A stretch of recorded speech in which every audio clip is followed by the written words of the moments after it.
Hey, I'm Anthony Valadez, host of GP360, a Grand Performances podcast, where together we'll explore the past, the present, and the future of free public access to the performing arts at California Plaza on Grand Avenue. And if you can believe it, it's been a home for nearly 4 decades. In the spirit of inspiring community, celebrating diversity, and uniting Los Angeles, we'll sit down with community members and creatives who have graced the California Plaza stage to reflect on past performances and upcoming shows. Be sure to visit grandperformances.org to learn more about Grand Performances, upcoming lineups, and to celebrate 40 years of free music, artistry, and connection beneath the LA skyline.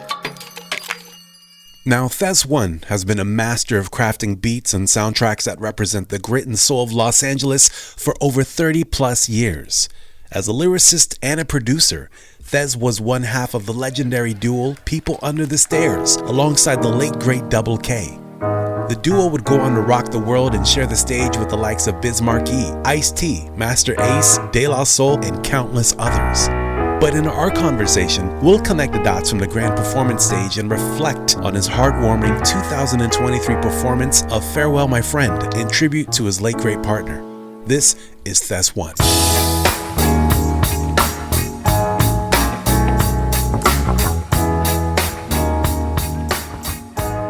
So great to be here. What part of town are we in? We're kind of in a little vortex. We're on the border of Lomita, San Pedro, and Rolling Hills Estates. Kind of like in a cool zone, PCH, on one side and the harbor on the other side, and really kind of iconic South Bay area of LA. It's kind of away from the madness. Yeah, I mean, it's really rural. I grew up in San Pedro. I grew up looking towards this area and thinking, I hope that I can do something in my life to live like on the other side of the reservoir. And you did. I made it. Where do we even begin? I kind of want to time travel with you. I want to know what LA smelled like in the 90s. Cool water, Dracar Noir, and and fried chicken from Golden Bird. It's a great question because when Mike and I would tour and we would travel, I would love to roll the windows down when we were driving out of the airport and just try and get like the smells. You mentioned Mike. Mike was somebody who's very important to you and to the city of Los Angeles and, of course, to the world. For those who don't know who Mike is, can you break down his history? Michael William Turner, born August 1st, 1977 at Kaiser Permanente Hospital in Hollywood, to his mom, Tanya McLean, lived in the mid-city area that he fondly and everyone fondly now knows as Crescent Heights. Grew up in Crescent Heights, went to Webster, went to Fairfax High, dropped out of Fairfax High, and I met Mike at Martin's Records on Pico right after the LA riots. I was at Loyola for entirely different reasons. My family had sent me there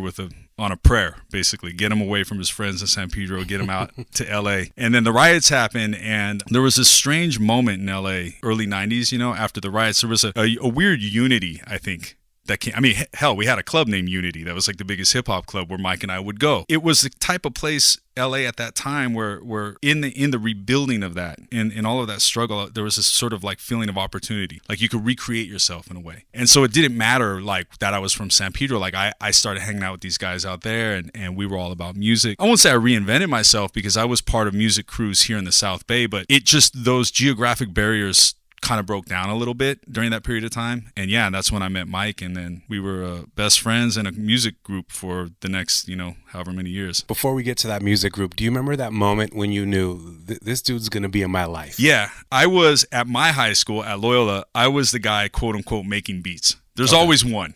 And there's always like 50 MCs, but only one guy who's like willing to like learn how to use RCA cables and go to Radio Shack and get, do all that stuff. And the guys at my high school were like, hey, there's this dude at Hamilton who's like you, but he's better. And I was like, oh, really? Well, screw that guy. Like, and they were doing the same thing to him at Hamilton. When we finally met, I walked into Martin's Records and he was in there.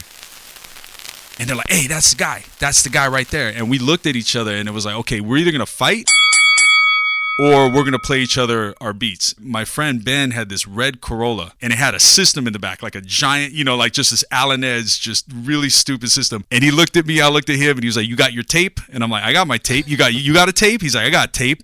To Ben's Corolla, let's go. And we sat there and we played beats for each other in the Corolla. We had different styles that were from our respective. He was from West LA, I was from the South Bay, so our style was kind of different. But what we realized was that like we were the only people at our school that cared about this deep dive of music. What was the difference in the sound? His sound was more Parliament Funkadelic based. You know, Mike listened to so much P-Funk and then so much gangster rap. You know, there was a lot of more bounce layered on top of things, and it was Cutie Pie, and it, you know, like you could hear these elements. And of course, these were all songs that I grew up with too. I was like, oh well, I am the intellectual producer. I like East Coast stuff, and I was Beat Nuts and Premier and Pete Rock. But it turns out that like as much I had a huge love for Dr. Dre, and he had a huge love for Pete Rock and Premier, and we could talk about these people. We could talk about these archaic producers, VIC, and he would know what I was talking about. So that was when I knew, I'm like, he's the only other guy I know that cares about the Beat Nuts like I care about the Beat Nuts. This led to the formation of People Under the Stairs? That's right. Yeah, okay. So People Under the Stairs formed because we were two producers who didn't feel like dealing with all the MCs at our respective high schools.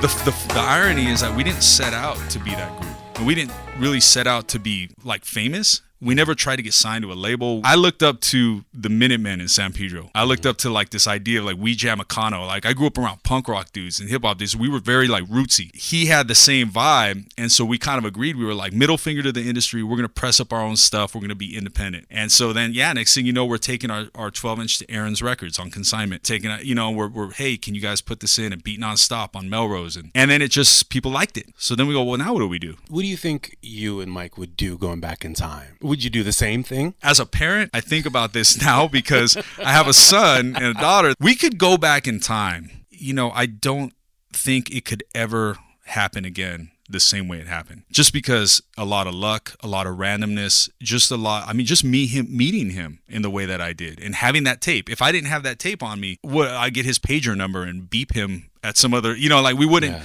There's so much synchronicity that happens to create what it is. And we just happen to be on that timeline together. What I love, you know, when you tour, especially across the world in festivals, you build those battle scars of touring. You DIY and you're eating bad food. Yeah. You did that with your brother. You know what I'm saying? The cat that you met in LA, but you're going through these experiences with someone who becomes your brother. Yeah. I mean, you get, oh, I haven't cried over him in a minute. You always think that you're better, and then when you start talking about this stuff, it gets hard again.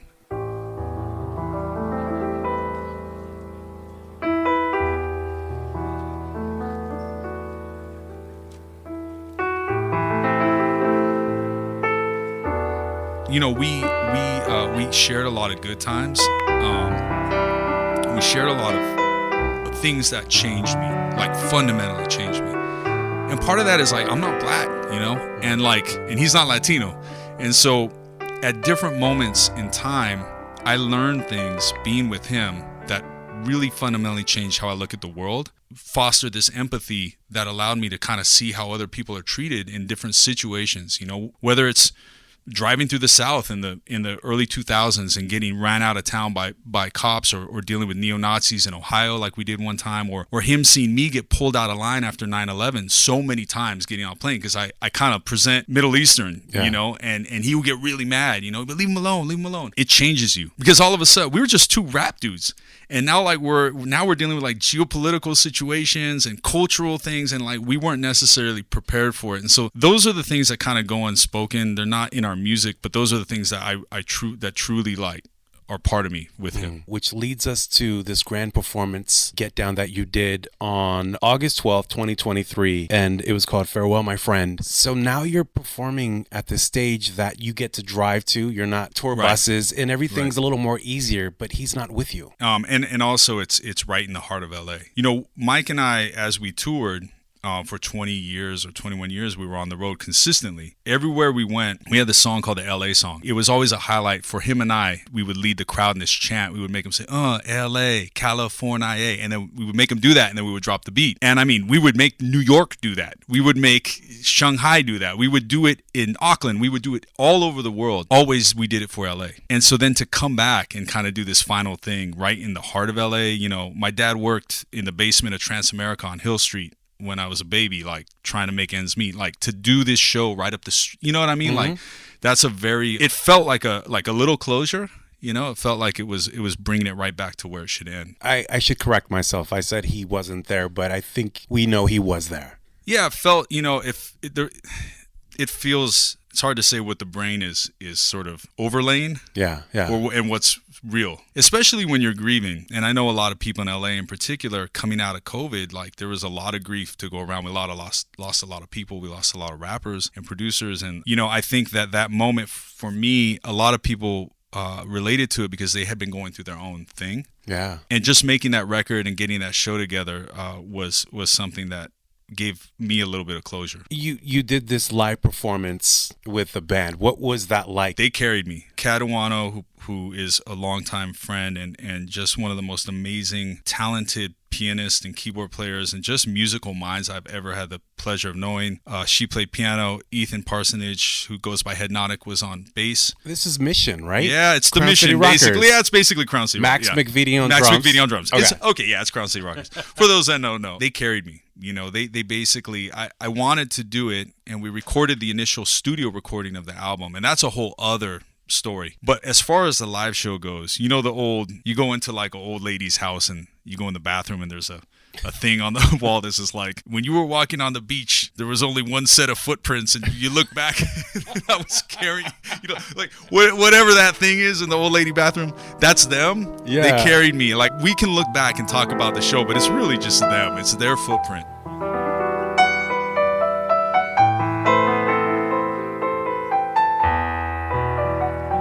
I loved that you told stories and you shouted out his mom and his family. And did you ever turn around and see those photos that were projected behind you? I couldn't, man. I mean, I put them together, but when I put the slideshow together, it was almost like I would put the photo in the slideshow, and then I never would want to look at it. I never would want to watch it again. I still don't go back and watch it. It's very hard for me still. Did you ever get a chance to look at the comment section of the video? No. I will tell you this. It's pretty beautiful. I'm glad that people were stoked on it. Mike and I had a theory about music and art that kind of defined who we were, and it was our true north. And that is that we just do it, and we can never worry about whether it's received well or not.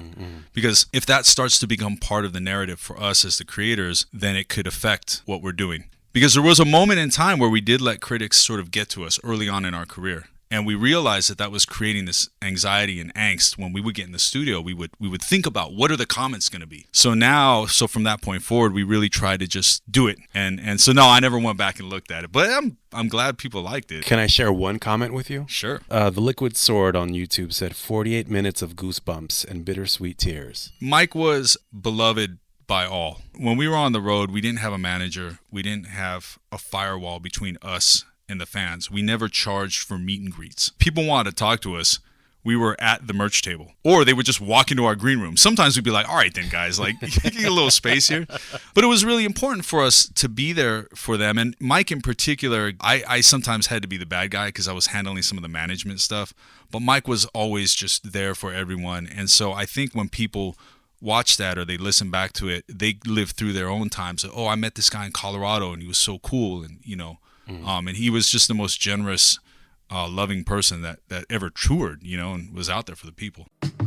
Speaking of the people, this podcast and of course all the live performances at Grand Performances are made possible because of you, because of your support, because of the community, whether you're at the live event throwing in a couple ducats inside the red bucket, or if you head over to grandperformances.org, there is a donate tab. It's that simple. Become a part of the family. And again, this is all powered with your support.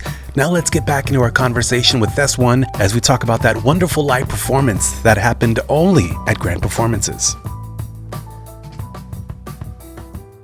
I mean, you're on the bill Battle Cat. Yeah. And it's interesting because I'm connecting dots in my head. Mike being a fan of West Coast. Sure, yeah. And then Battle Cat on that bill. It could not have been more synchronistic and perfect. What was one of your best memories about that performance that night? Oh man, this is really, well, there's two, giving his mom a hug afterwards, because I always wanted to just do right by his mom and his family after he passed. It's really a hard thing to navigate when you want to keep doing stuff and try and figure out like how can I honor him but also make it respectful and not open up the wound for other people. But getting her on the record and was important for me. And then the other really beautiful but painful thing was that That was August 12th, and his mom and family were up watching along with my mom and my dad, and that was the last show that my dad ever saw. That was the last time my dad ever saw me on stage. He was hospitalized about 5 days later, that Sunday, the following Sunday, and you didn't know that was coming? No. Okay. He was hospitalized. We found out that he had cancer, and we fought that for 8 months, and he died in the hospital after 8 months. So he that was one of the last, I think that was the last time he ever went out, got dinner at a restaurant, and like was out, saw me perform.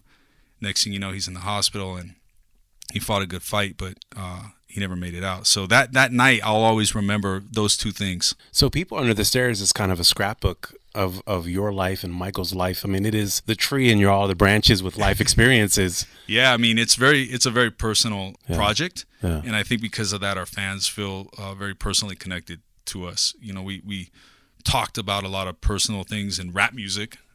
Yeah, but which I guess you don't always get. I think songs like Reminisce by Pete Rock and CL Smooth, it resonates with people, not because it's an amazing beat, but also because, you know, CL's talking about like his uncle and his grandfather, and like everyone has an uncle and a grandfather, and you can feel that love. And so I think in our music, people can feel that love. Yeah. It's not a lot of like scientific. I mean, yeah, we have songs where we're trying to be scientifical, you know, difficult, scientifical, but lyrical, miracle.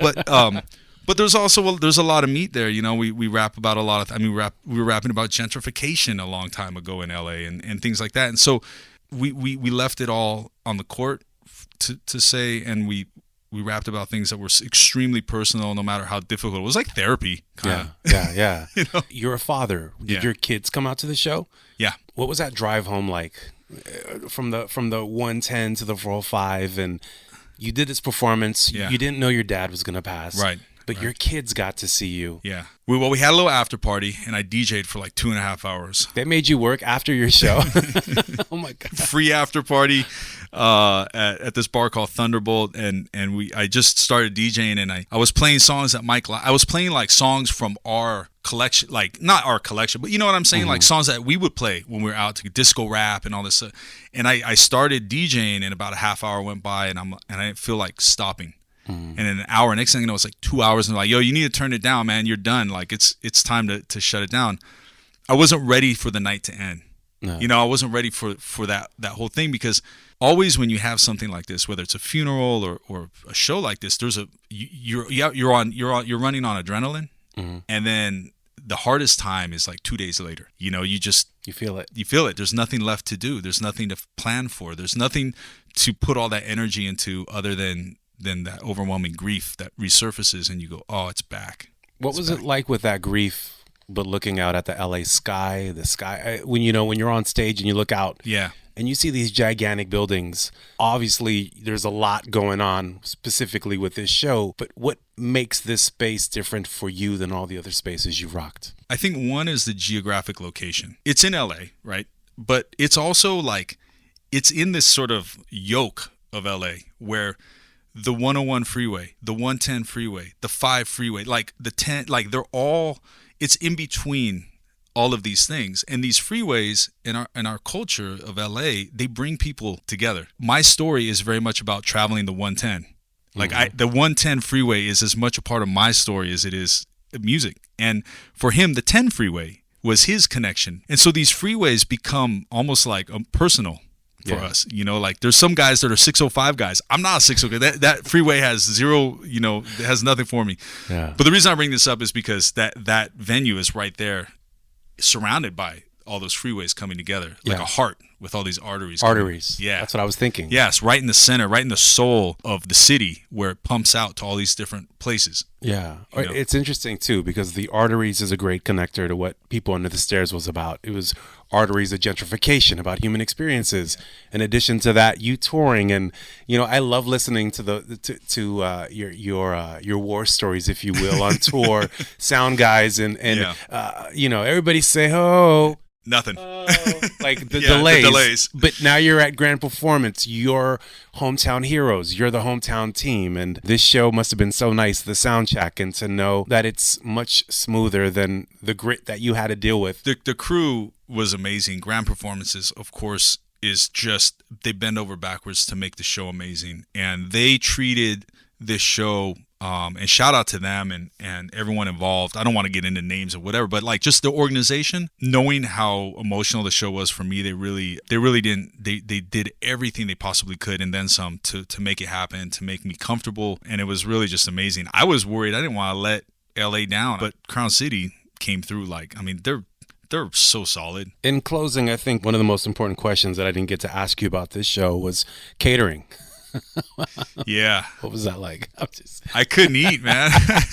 That's right. Do you eat before a show, or like what never, do you do? Never. That was People on Stairs culture. Mike and I never ate before shows. Never, ever. It can get bad if you're not eating before shows, because then you're eating after the show. And the only thing open after the show is the worst food. Of course. The kebab shop. It's hard to jump around on stage and sweat.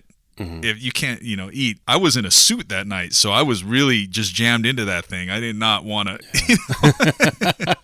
You were looking like Don Cornelius. I didn't want to, man. If I had eaten anything, I probably wouldn't have not. I'd have loosened the belt a little bit. It was very fitted. In closing, I did say something about what would you tell your group back in the day, but specifically, I think this is a great note to close on. What would you tell Double K if you can revisit that version of him that you met at the car with the boom and stereo? Yeah. If you could see Double K at that age, what would you tell him? Man, probably just tell him I love him, because I did. At the time, I just didn't know it yet. But you meet these people, and they're going to be a part of your life.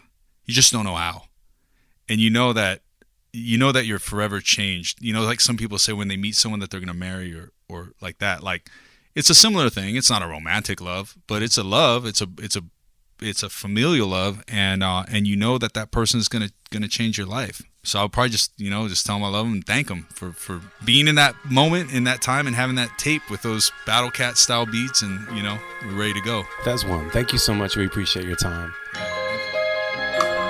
Music right here from Thes One alongside Crown City Rockers, also known as Mission. This one is called Midnight, January 29th. The Mothership comes from Mike. Let's take a listen to this live performance recorded at Grand Performances.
A big thank you to Thes One for looking back and reminiscing on that wonderful experiences at Grand Performances. Grand Performances have been active in downtown LA since 1986, the longest running presenter of free outdoor concerts, poetry, and theater. For more details, visit grandperformances.org, and don't forget to like and subscribe to GP360. We've got some more episodes we're excited to share with you. Big ups to Captain Planet for the theme song. My name is Anthony Valadez. I'll catch you next time. Peace. Rest in peace, Double K.